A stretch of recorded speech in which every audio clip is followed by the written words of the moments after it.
Radhe Radhe Govinda Govinda Radhe Radhe Radhe Govinda Govinda Radhe. So we will continue the story, the life of Sri Gauranga Das Babaji, Madan Taur. So I will start now. We have already described the life of Siddha Sri Gauranga Das Babaji of Ramanreti, Vrindavan. Another Siddha Mahatma of the same name lived near the Samadhi of Sanatana Goswami in Madan Taur in Vrindavan. He was too old, and he could walk with great difficulty. It was not necessary for him to move out of his kuti, because people respected him as a Siddha Mahatma and wanted to serve him with their heart and soul and cater to all his needs and requirements. But he believed that dependence on anyone for anything was an obstacle in bhajan. Even though he could not walk easily, and he took half an hour to climb the few steps at the door of the Samadhi, he went out for Madhukari every day. He led a very austere life and never touched money. One night, Gauranga Das Baba could not sleep. He passed the whole night turning sides on his bed in a peculiar kind of restlessness. In the morning, he called Vaishnava, who lived nearby, and said, Look, Baba, if there are bugs in my bed. They did not let me sleep the whole night. As the Vaishnava removed the bedding, he saw not bugs, but some rupees spread out on the cot. He took out the rupees and showed them to Baba. As soon as Baba saw them, he was shocked and scared, as if he saw not the rupees, but the snake or scorpion. He said, Look, that is why I said there is something underneath my bedding, which did not let me sleep throughout night. Rupees! And the rupees not of an ordinary person, but of a licentious Raj who came yesterday. Could they let me sleep? The poison of snake or scorpion kills only when they bite, but the poison of rupees kills without biting. Take them away from here at once. Offer some bhog with the money to Madan Mohan and distribute prasad among the Vaishnavas. The previous day, a Raja had come to Baba for his darshan. He saw that Baba did not touch money. He had secretly kept some money under his bedding so that he might use it throughout So he had secretly kept some money under his bedding so that he might use it throughout someone without himself touching it. He did not know that the money could plague Baba even without his touching it. This reminds one of the experience of Siddha Sri Jagannath Das Babaji, who was offered a rupee by someone while being carried somewhere in his old age by his disciple Bihari on his shoulder. Bihari put the money in his pocket. Even then, the rupee began to bite Baba like a scorpion because it had come to his knowledge and he had touched it with his mind, if not with his hand. Bihari had gone only a few steps forward when Baba asked him to turn back. He went to the house of the donor and said to him, "You are a rich man. I could not bear the bite of a single rupee. I wonder how you bear the bite of thousands of them." A rupee neither stings nor bites, but it is the most powerful agent of Maya, which plagues and bites. The bite is not felt by a worldly man who is accustomed to it, but the Mahatmas whose heart is pure cannot tolerate it. A dot of dirt cannot be easily detected on a cloth, which is dirty, but it is easily detected on a sheet of cloth, which is spotlessly white. Similarly, even the subtlest attack of Maya, directly or indirectly, is easily detected and repulsed by Siddha Mahatmas like Gauranga Das Babaji, whose heart is pure like crystal. That Gauranga Das Baba had not allowed Maya in any form to come anywhere near him is apparent from the manner in which he passed away from this world. Only an hour before he left the body, he called the manager of the temple of Madan Mohan and said, "You take away everything that you find in my kuti." The manager said, "Baba, there is nothing in your kuti that anyone can use." Baba felt satisfied. Only a short while after he said to Sanatan Das, the pujari of the Samadhi of Sanatana Goswami, "Sanatan, look, Mahaprabhu has come. Give him asan. Give him asan to sit." As he said this, people who had come to the Samadhi of Sanatana Goswami for darshan saw a flash of supernatural light appear in his kuti. With the disappearance of the light, he also disappeared from this world. Wow. I will read this last sentence again. So, this last paragraph I want to read again. Only a short while after he said to Sanatan Das, the pujari of the Samadhi of Sanatan Goswami, "Sanatan, look, Mahaprabhu has come. Give him asan. Give him asan to sit." As he said this, people who had come to the Samadhi of Sanatan Goswami for darshan saw a flash of supernatural light appear in his kuti. With the disappearance of light, he also disappeared from this world. Wow, this was a beautiful story. Very short, but very special. I'm sure you also know what happened actually. While he leaving his body, actually it was Gauranga Mahaprabhu who came to take him. This was so obvious from this. Amazing. Does anyone have any thoughts to share maybe on this story? What if you'd like to? What was that touched you, or some thoughts maybe? Okay, then I will continue with this next story, the next narration. It is about Sri Nityananda Das Babaji of Nandagaon.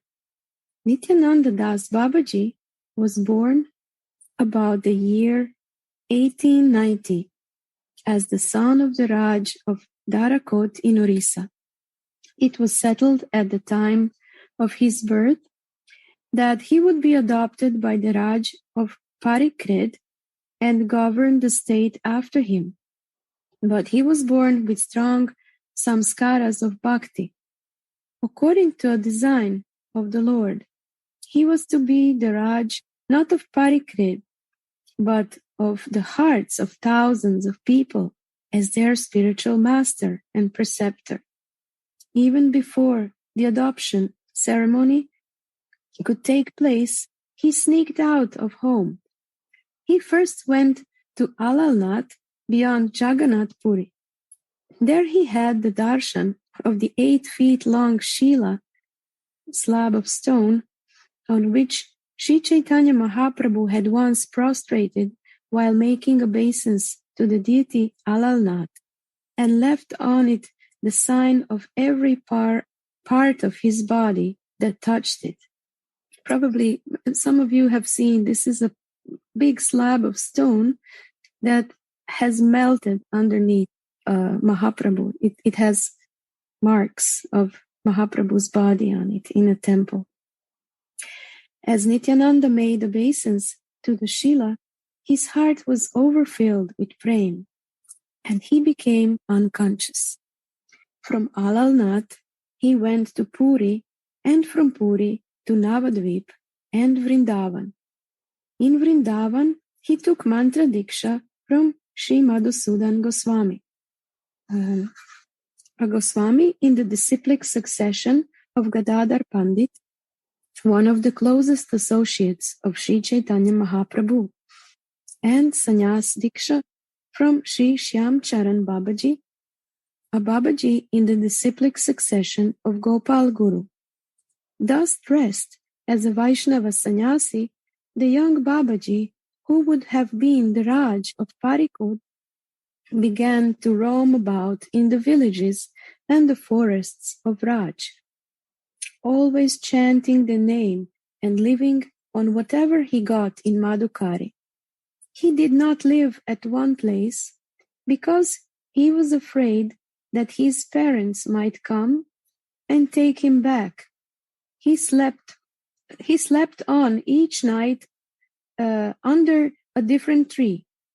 While sleeping, he did not lie down, but kept reclining on the trunk of the tree so that he might sleep as little as possible and chant as much as possible. Wow.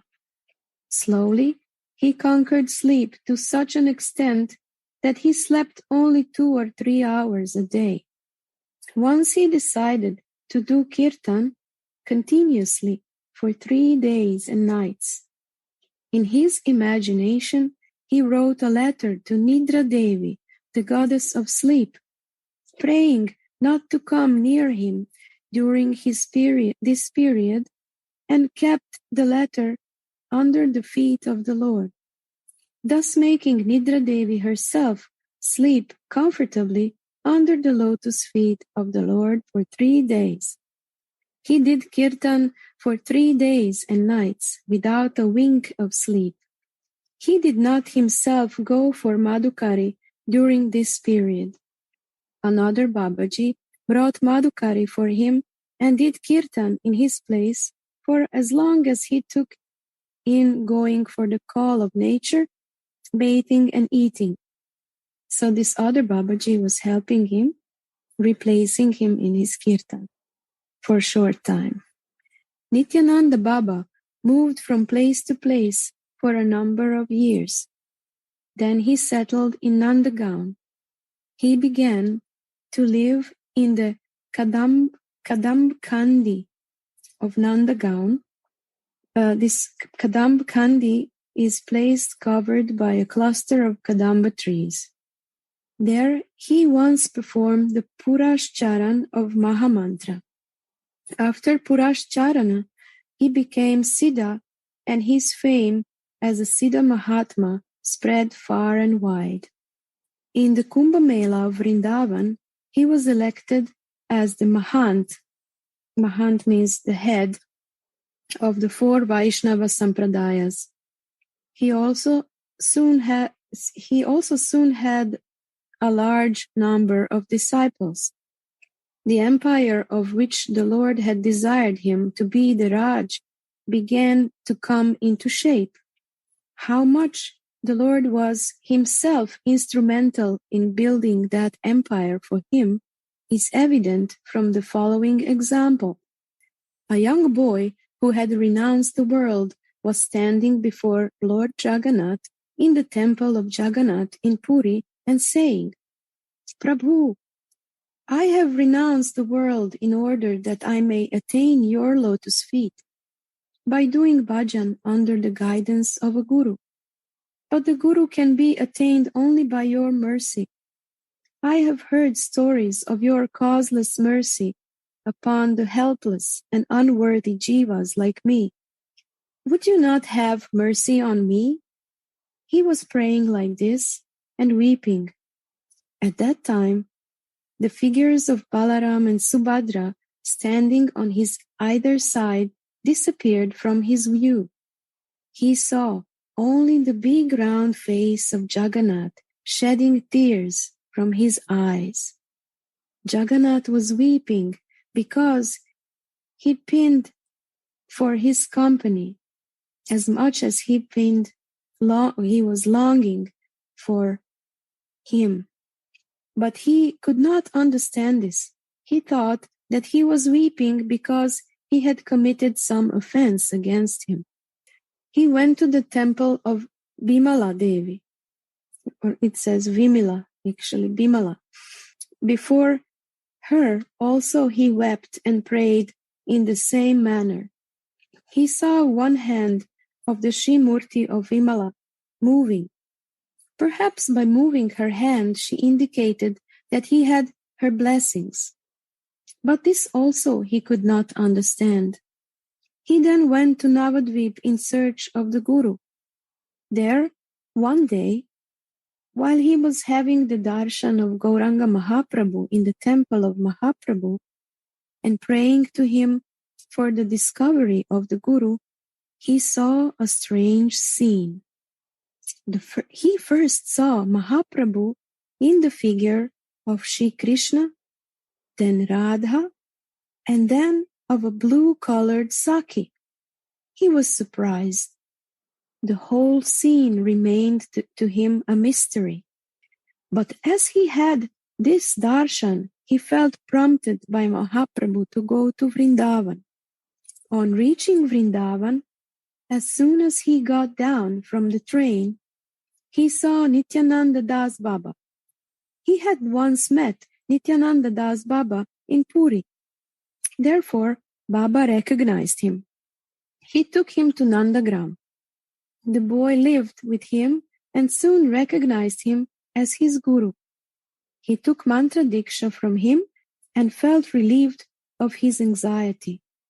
He requested Gurudev to give him his photo so that he might keep it with him and worship.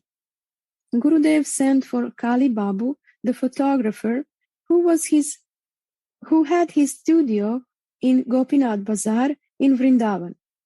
When Kali Babu had set the camera to take Baba's photo, Baba asked the boy to go and see whether the camera was properly focused on him. The boy took the permission of the photographer and flung the back curtain of the camera over his head. As he fixed his eyes on Gurudev through the lens, he was surprised to see not Gurudev but the Saki whom he had seen in the Vigraha of Sri Gauranga in Navadvip. On removing the curtain, he saw not the Saki but his Gurudev, Sri Nityananda Das Baba. The boy understood that his Gurudev was the Saki of Radharani, that Gauranga Mahaprabhu had, by appearing to him as Krishna, Radha, and his Gurudev in the form of Saki, had tried to convey to him that Krishna and Radha were not different from him, and that his Guru in the form of Saki was also not different from Radharani as one of her manifestations. Wow! He also understood that Gauranga Mahaprabhu had, by prompting him to go to Vrindavana and Nityananda Baba to go to the station just at the time of his arrival there, had mercifully helped him in finding his Guru.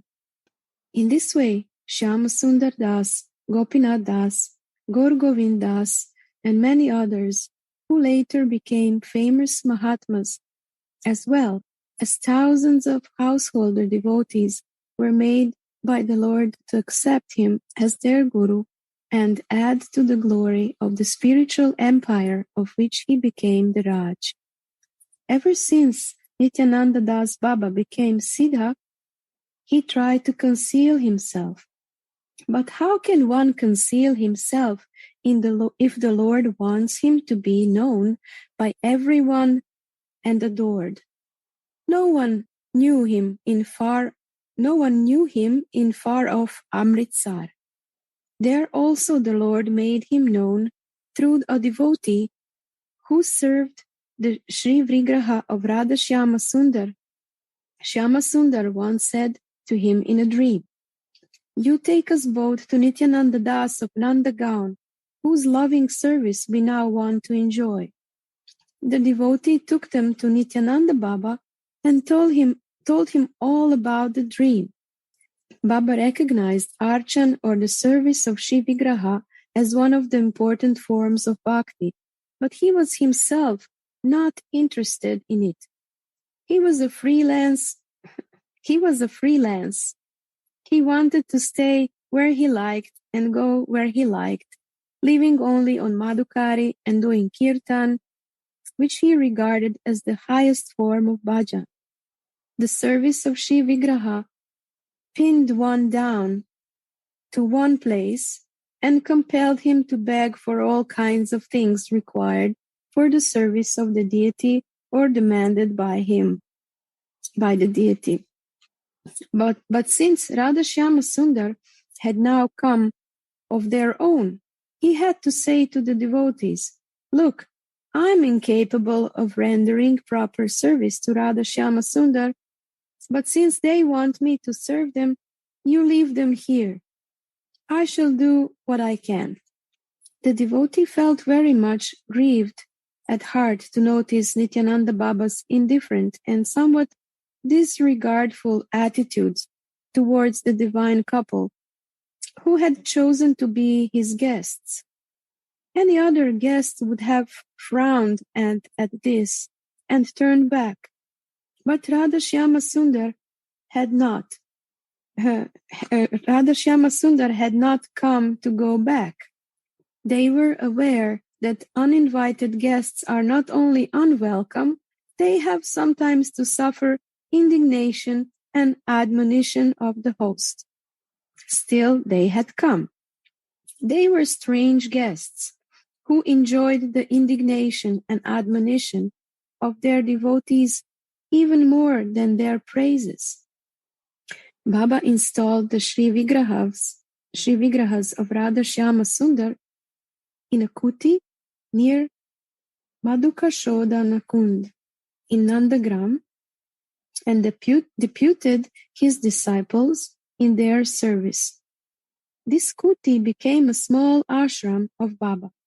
He did not make any special arrangements for the service of Radha Shyama Sundar. They were offered in bhog whatever the Babajis got in Madhukari. If a disciple wanted to make any special arrangement for them, he said, "We are not going to change ourselves on account of them. We shall remain the beggar Babajis that we are. It is they who will have to change themselves. Since they have come to Babajis, they will have to live like Babajis. They will have to eat what we eat. If any day they desire to eat malpura or laddu, they can go to Nanda Baba's place, which is near, and sit and eat." After the attainment of Siddhi, Nityananda Das Baba decided to pass the rest of his life in preaching Harinam Sankirtan. With this purpose, he founded a society called Hari Bhakti Pracharim Sabha, which is its center in Mathura. He performed akhand, like non-stop Harinam Sankirtan at Hathara, Aligarh, Jaipur, Delhi, Amritsar, Vrindavan, Jagannath Puri, and a number of other places. At each place, the Sankirtan lasted for a month. Wow. 2 months or a year. He also performed a month-long Akhand Kirtan every year at the time of Ratha Yatra in Jagannath Puri and at the time of Kumbh Mela in Prayag, Haridwar, and other places. He used to say that Nam Kirtan was the most important of all kinds of bhakti sadhana. Harinam yielded fruit not only if sung, but also if heard, written or seen in the written form. So I'll repeat. Harinam yielded fruit not only if sung, if it was being sung, but also if heard, written or seen in the written form. Wow. He said that there are two stages of Nam sadhana. The first is the stage of Nama Graha, in which the sadhak has to make an effort to chant the name a prescribed number of times. The second is the stage of Namashraya,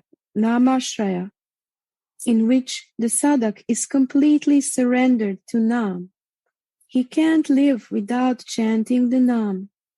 He knows nothing except the Nam. In this stage, the Nam attracts Krishna, and he is bound to appear before the sadhak. Baba was not against Ashtayam probably wants to say Ashtakalya Lila Smarana, but he said that Nam Sankirtan was superior to Lila Smaran. He said that Nam was a wish-fulfilling tree, Kalpataru. There is nothing which the sadhak could not attain if he took shelter under it. Continuous watering of the tree through kirtan or japa made it sprout and grow into leaves and branches of Krishna Lila. In the initial stage of the sadhaka, he discouraged Lila Smaran. In the initial stage of the sadhaka, he discouraged Lila Smaran. He said, Lila Smaran is not a joke. The sadhak who does Lila Smaran has to undertake some kind of service to the divine couple in Smaran. They accept the service regularly done in Smaran. Failure to render the service at appointed times means offense. Nityananda Das once told his disciples that the Babaji used to render their service of pekadan. This means a pot into which the peak or the liquid created in the mouth by chewing betel is spat. Nityananda Das once told his disciples that the Babaji used to render the service of Pekadan in Smaran to Radha Krishna in Seva Kunj. Once he could not render this service on account of some other occupation. Next morning, when he went to Seva Kunj, he was aghast to see the red marks of spitting out the peak, the red liquid caused by chewing betel, here and there in Seva Kunj. It was evident from this that the sadhak who did Lila Smaran had to be free from all other occupations. Nityananda Baba also believed in the importance of sadhu seva, service of the sadhus, mainly by feeding. Wherever he organized Nam Yagya, he also performed sadhu seva in a grand scale. What is surprising is that he never touched money. He went to the place empty-handed and returned empty-handed. But at the time of sadhu seva, men and money mysteriously poured in from somewhere. Sometimes he said to a merchant, I have to perform sadhu seva after the Nam Yagya. You supply all the provisions. I shall pay whatever money comes for the Yagya. If I cannot pay the full amount, I shall pay what remains on some other occasion with interest. If in the meantime I die, I shall take birth again to clear your debt. The merchant knew that Baba always got sufficient money to pay for the bill, and he never ran into debt. So he gladly gave him everything in as much quantity as was needed. Once he performed Nam Yagya in Vrindavan at the time of Kumbh Mela. Seth Hargulal, the richest man of Vrindavan at that time, came to him and said, Baba, I understand that you are going to perform Nam Yagya. If I can be of service, kindly let me know. Service? Would you do the service I suggest? Said Baba in a loud tone. Why not, Baba? You have only to order. All right, send 100 tins of ghee. Send 100 tins of ghee. What will you do with 100 tins of ghee, Baba? You will see what I do. Hargulal did not believe. He sent 10 tins of ghee. 10 tins of ghee was meaningless for Baba in view of the grand scale in which he wanted to do sadhu seva. The same night, Radha Krishna said in a dream to a big merchant of Kanpur, in Vrindavan, at the time of Kumbh Mela, Mahant, a great saint, the head of an ashram, Nityanand Das Baba, is doing Nam Yagya. Send him 100 tins of ghee and wheat flour, sugar, and other things in correspondingly similar quantity. The next day, the merchant arrived at the camp of Nityananda Das Baba with 100 tins of ghee and truckloads of other provisions. He said to Baba, Baba, are you Mahant Nityananda Das Baba? Last night, Radha Krishna asked me in a dream to supply these provisions to you for the Bhandara, it means a grand feast you are going to hold. Kindly accept. Baba said, I am not a Mahant. I also do not know anything about the Bhandara. Mahant and Mahant are they who appeared to you in the dream. They will do the Bhandara. I shall only watch. You can leave the provisions. After the conclusion of the Nam Yagya, Baba performed the Bhandara, the big feast, in which all the sadhus of all the sampradayas were fed. The size of the Bhandara can be imagined from the fact that 200 cooks had to be engaged for it. Baba organized a similar 1-year-long Kirtan Yagya and Bhandara at Hatharas. A specialty of the Yagya was that the Sri Vigraha of Mahaprabhu of Gopinath Bazar and Siddha Sri Gauranga Das Babaji of Ramanreti, Vrindavan, also graced the occasion with their visit to Hatharas. When the devotees of Hatharas requested Nityananda Das Baba that the Sri Vigraha of Mahaprabhu should also be carried to Hatharas, Baba said, how is that possible? Sri Vigraha should not be carried from one place to another, except in time of emergency. You do not know how much the big Sri Vigraha of Mahaprabhu would be inconvenienced if he is carried from Vrindavan to Hatharas. If you insist on taking him there, I shall not go. But on seeing the loving insistence of the devotees, Mahaprabhu himself became restless to go. He said to Nityananda Das Baba, I shall go. Nityananda Das Baba then said, I shall go only if Mahaprabhu goes. The servant of Mahaprabhu, Shri Krishna Chaitanya Goswami, did not know what to do. He could neither disregard the insistence of the Mahapurusha and the devotees, nor tolerate the inconvenience and the hardship Mahaprabhu would have to go through in being carried so far. When the devotees requested him for permission to take Mahaprabhu to Hatharas, he said, what can I say? Ask Mahaprabhu himself by drawing lots before him. Ask Mahaprabhu himself by drawing lots before him. 2 slips of paper, on one of which was written, I shall go, on the other, I shall not go, were folded. So these 2 papers were folded. On one paper it was written, I shall go. On the other paper it was written, I shall not go, and these papers were folded and placed before Mahaprabhu. A child was asked to pick one of them. He picked the one on which was written, I shall go. The devotees sprang up with joy and shouted, Mahaprabhu ki jai! They took him to Hathras with utmost care to see that no inconvenience was caused to him. For 1 year, Akhand Harinam Kirtan and Katha went on in Hathras. Kirtan was held round the clock.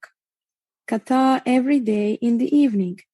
At the time of Katha, discourse were delivered first by Nityananda Das Baba, then by Gauranga Das Baba. Nityananda Das Baba spoke on sadhan, Gauranga Das Baba spoke on rasa. Nityananda used to say to the devotees, I clean your hearts by speaking on sadhan. Gauranga Das Baba makes it attractive for Krishna by filling it with rasa.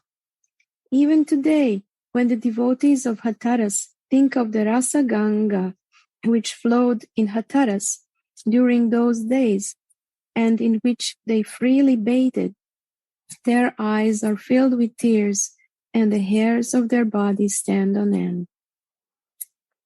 After Hathras, Baba organized a similar 1 year long Kirtan Yagya in Aligarh.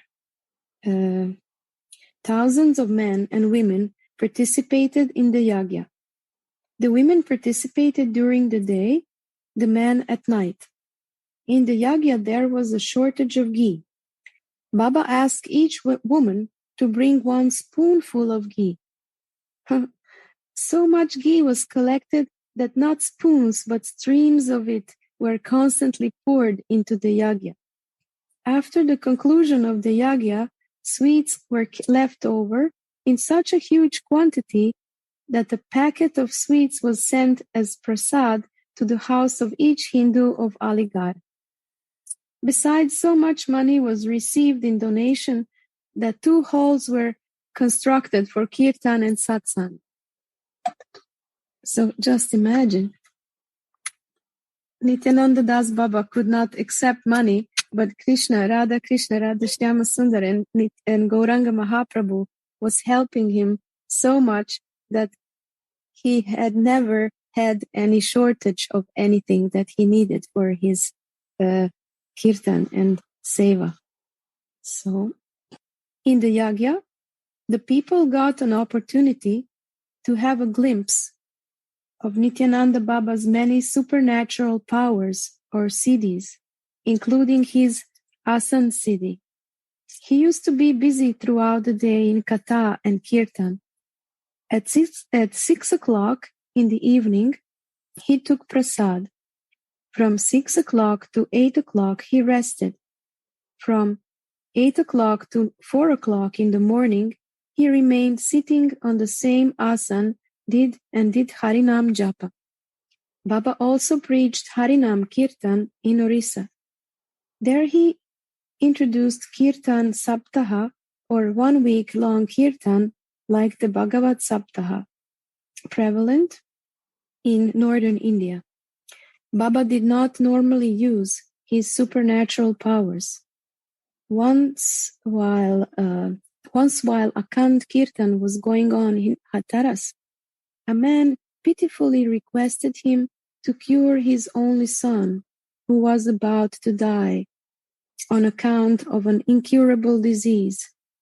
He expressed his inability to do anything. One of his disciples said, Baba, if you had only lied and said that the boy would be all right, the man would have at least temporarily felt relieved. Baba replied, Fool, even if I had so lied, the boy would have been saved. But what good would have come out of that? He would have still been in the dirty ditch of Maya and suffered birth and death. I am the Baba who pulls people out of the ditch instead of seeing them rot in it. But Baba sometimes used his power to instill in the hearts of people faith in the divine or to strengthen it. Once Gopinath Das Baba, one of his disciples, who had been professor of English in the training college, Barahanipur, said to him, Baba, I have heard about the benedictory hand of the Guru. I do not understand what exactly it means. Would you kindly explain? Baba said, benedictory hand means this. As he said this, he stretched his benedictory hand so as to place it about a foot above his head. Immediately, he felt that a soothing current passed through his body and filled him with bliss. Also, he was attacked with such intense horripilation that he could not control it. Interesting. I think this story ends here, but for some reason it looks like it's interrupted. I don't know, but my text ends here, and so the next is another story. These two stories, especially this second one, is amazing. We can see how amazing these saintly persons are, how much connected to their Ishtadev, their lordships they are. And we can see how much Nityananda Das Babaji was attracted and attached to Nam Kirtan. Practically all his powers, all his spiritual realizations, everything he got, he was getting from the power of Kirtan. And many little details, if you have noticed how he was dealing with others, how he was helping them, we can see that he has totally spiritual vision and perception of life. Just like when this person came whose son was dying, and he was so sad, and he said, oh, please help somehow cure my son. And then Nityananda Das Baba said, why should I do that? But I'm trying to free people, not make them sit here longer. so we can see it's a totally different viewpoint, like the opposite viewpoint of those people that we are used to, in this world. I think these stories, these narrations could be read many times again and again. The second story was a bit longer, but I suggest also myself and each of us to read it on our own also again. And I'm pretty sure that we can find even more nectar by reading these stories again and again. Because if we just read them once, we just scratch the surface. And if we read it again on our own, when we have time, new drops and floods of nectar will emerge from these stories. This is like a wish-fulfilling tree. Each story of these, each description of the lives of the saints of Vraja is such a wish-fulfilling tree that whenever we read it or listen to it, new nectar comes from it, and new realization, new blissful mercy and nectar comes from it. And probably you are also noticing, I'm noticing when I'm reading this, that this is the same as if we were associating directly with these people, with these personalities. And it is said, I cannot really quote the Sanskrit, something like Sadhu Sangha Sarva Shastra Hoy, Lava Matra Sadhu Sangha Sarva Siddhi Hoy. That means Lava Matra, if we only have one split of a second of the association of the sadhu, of a great personality, we get all the siddhis, we get all the blessings. What's the greatest blessing is the great blessing of bhakti, of our loving service to Radha Mohan. So this is the greatest gift that we can get from association with these Mahatmas, these beautiful saintly personalities. And each of these stories is so great that just by reading it, by hearing about their lives, is as if we got a living association of these persons. So thank you very much.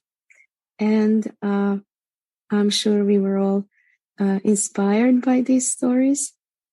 And that's it for today. Radhe Radhe Govinda.